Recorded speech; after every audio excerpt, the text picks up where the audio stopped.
नमस्कार, मैं नियाज खान और आप देख रहे हैं एनएमएफ न्यूज। जाहिर सी बात है, आने वाले दिनों में मौसमी गर्मी हर किसी को महसूस होने वाली है, लेकिन यूपी की सियासत में गर्मी और चर्बी ने गजब का राजनीतिक माहौल बना दिया है। जयंत चौधरी हो या फिर अखिलेश यादव या फिर हालिया सपा में शामिल हुए स्वामी प्रसाद मौर्य, इनमें से कोई भी योगी आदित्यनाथ की गर्मी वाले बयान को पचा नहीं पा रहा है, या फिर यूं कहें कि विपक्ष के नेता योगी के इस बयान से तिलमिला गए हैं।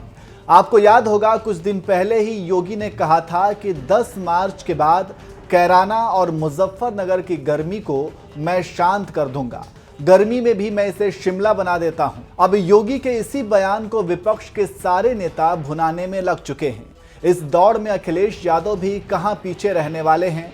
पहले आप ये सुनिए कि योगी आदित्यनाथ ने ऐसा क्या कहा था जिसे सुनने के बाद विपक्ष के तमाम नेता की नींद उड़ चुकी है। अब 10 मार्च के बाद देखना, फिर इनके गले में फिर वही तख्ती लटकती भी दिखाई देगी, और फिर एक गर्मी जो अभी किराना में और मुजफ्फरनगर में कुछ जगह दिखाई दे रही है ना, ये सब शांत हो जाएगी इसके बाद।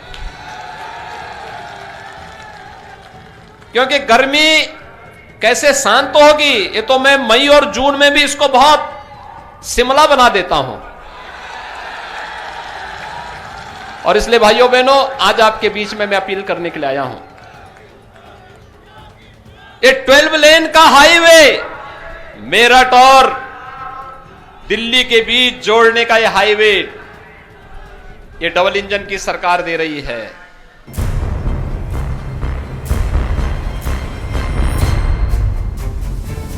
वैसे योगी आदित्यनाथ के इस बयान को आपने पहले भी सुना होगा। अब इसी बयान को लेकर पूरा का पूरा विपक्ष एकजुट नजर आ रहा है। वहीं अखिलेश यादव ने अपने प्रेस कॉन्फ्रेंस में कहा कि आप मुख्यमंत्री जी से उम्मीद भी क्या कर सकते हो। मुख्यमंत्री जी की भाषा पहले दिन नहीं सुन रहा हूं, और मैं तो कहूंगा कि चुनाव आयोग इस बात की नोटिस ले कि एक मुख्यमंत्री की भाषा ये नहीं हो सकती। आगे अखिलेश यादव ने क्या कुछ कहा, आप खुद ही सुन लीजिए। आप मुख्यमंत्री जी से क्या उम्मीद कर सकते हो? मुख्यमंत्री जी ये बताएं कि बिजली का बिल सस्ता होगा कि नहीं होगा। और मुख्यमंत्री जी की भाषा ये पहले दिन में नहीं सुन रहा हूं। पहले दिन की ये बात नहीं है जिस तरीके से वो बात कर रहे हैं। और मैं तो कहूंगा कि इलेक्शन कमीशन इस बात की नोटिस ले कि एक मुख्यमंत्री की भाषा ही नहीं हो सकती। और जहां तक गर्मी का सवाल है, जिस दिन गर्मी खत्म हो जाएगी उस दिन हम लोग मर जाएंगे। जितने भी हम लोग बैठे हैं, अगर गर्म खून हमारे अंदर नहीं बहे तो हम जिंदा क्या रहेंगे। लेकिन जहां तक सवाल मुख्यमंत्री जी का है, उनका एफिडेविट देखिए, कितनी धाराएं उनके ऊपर थी।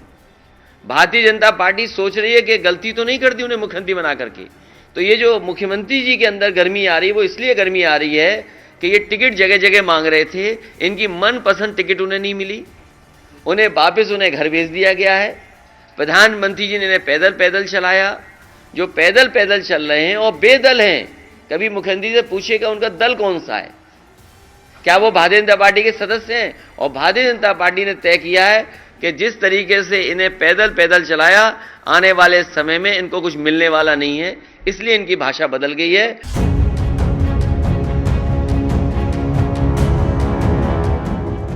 खैर, अखिलेश यादव से पहले इनके और दूसरे नेता भी अपनी बौखलाहट को जाहिर कर चुके हैं। इनमें से एक नाम स्वामी प्रसाद मौर्य का भी है।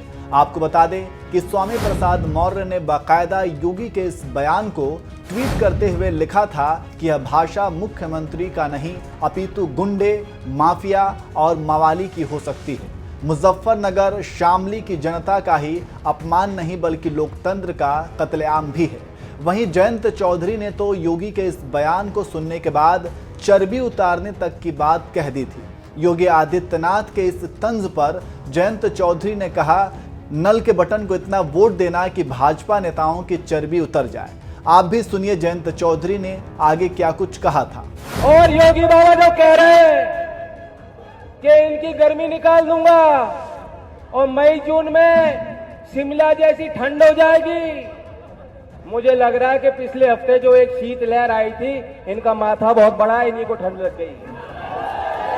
जय चौधरी, ऐसा भर भर के वोट दो, ईवीएम की मशीन को ऐसा भर के दो, नलके के बटन, हैंडपंप के बटन को ऐसा दबाओ कि भारतीय जनता पार्टी की जो चर्बी चढ़ रही है, सारे नेताओं की चर्बी उतार दो आप। और ये मैं आपको वादा करता हूं, गोरई एक क्षेत्र का केंद्र बिंदु है। मैं सोच समझ के वादा करता हूं, यूं ही नहीं करता।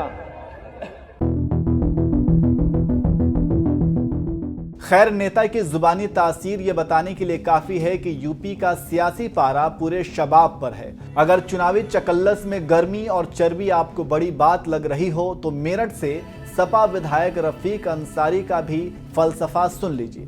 इन्होंने अपने मुसलमान मतदाताओं को खुश करने के लिए एक और नया शब्द इजाद कर लिया है, जिसका नाम है हिंदू गर्दी। रफीक अंसारी ने योगी सरकार पर आरोप लगाते हुए कहा कि बीते 5 सालों में हर थाने पर हिंदू गर्दी थी। इस सरकार में हालात ठीक नहीं हैं, आगे हम नहीं बताएंगे, आप खुद ही सुन लीजिए। इन 5 साल के अंदर पूरी हिंदू गर्दी मचाई उन्होंने, हर थाने में हिंदू गर्दी मचाई है। मैं कहना चाहता हूं दोस्तों, अगर ये सरकार बन गई, ये तो गुंडा हो जाएगा, ये तो बदमाश हो जाएगा। मेरठ के अंदर साथियों, मेरठ के अंदर दोस्तों, यकीन मानिए, मेरठ का नौजवान, मेरठ का मुसलमान कभी दबा नहीं है किसी से। लेकिन साथियों, इस सरकार में आपको दबाने का काम किया, आपको कुचलने का काम किया, आपको खत्म करने का काम किया। दोस्तों, मैं कहना चाहता हूं, आने वाला दौर दोस्तों ऐसा है, ये हालात बहुत खराब हैं, लेकिन इस सरकार से लड़ने के लिए कोई ताकत हमारी। जिस कदर अखिलेश और उनके नेता योगी आदित्यनाथ के बयान को लेकर परेशान नजर आ रहे हैं, उसे हर कोई वाकिफ है। अब देखने वाली बात यह होगी कि योगी के बयानों पर टिप्पणी करने वाले अखिलेश यादव क्या अपने नेता रफीक अंसारी, जयंत चौधरी और स्वामी प्रसाद मौर्य को भी भाषा की मर्यादा सिखा पाएंगे या फिर चुनाव आयोग को इस बात की सूचना करेंगे। बहरहाल, इस पर आपकी राय क्या है, कमेंट करके आप जरूर बताइएगा। याद करिए, मैं आपको याद दिलाने के लिए आया हूं भाइयों बहनों, 2013 में जब मुजफ्फरनगर का दंगा हुआ था और सचिन और गौरव नाम के 2 जाट युवकों की निर्मम हत्या हुई थी, लखनऊ वाला जो लड़का है ना, इस सत्ता में था और तब हत्या करवा रहा था,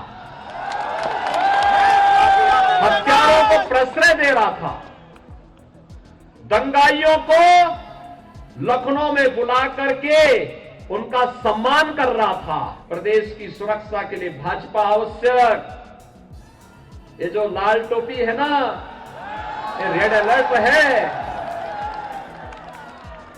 हिस्ट्री सीटर और मुजफ्फरनगर के दंगों से जिन हिंदुओं का रक्त बहा था, उनके खून से रंगी हुई टोपी है, राम भक्तों के खून से सनी हुई टोपी है। इसलिए अलर्ट, लोगों को अलर्ट कर देने की आवश्यकता है। इसका मतलब दंगा, इसका मतलब पेशेवर माफिया। भाइयों बहनों, इससे पहले पैसा जाता कहां था?